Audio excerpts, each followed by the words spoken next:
Dès 1963, l'informatique entre à l'UNIL. 1977 est une année charnière. HEC déménage à Dorigny et obtient 25 terminaux interactifs. Elle devient ainsi la première faculté de Suisse à proposer aux étudiants un accès informatique. Chaque bâtiment presque avait son petit département informatique. Dans le même temps, on a commencé à créer un réseau local à l'université, donc c'était avec du câble Ethernet. Je me souviens que mon collègue, on allait dans les sous-sols, dans la gaine technique pour tirer du câble Ethernet. C'était pas triste, c'était vraiment de la mécanique. À partir de 1984, on voit apparaître les premiers ordinateurs personnels sur le campus. Tout d'un coup, on avait un ordinateur en tant que tel, qui était un Macintosh.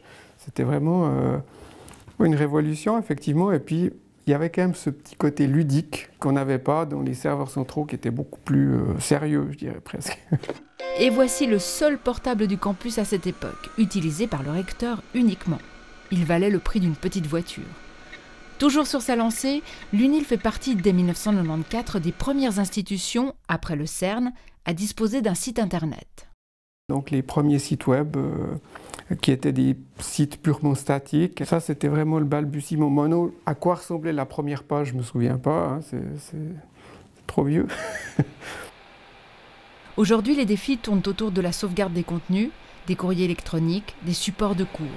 Le volume de données est en augmentation constante et rien ne doit disparaître.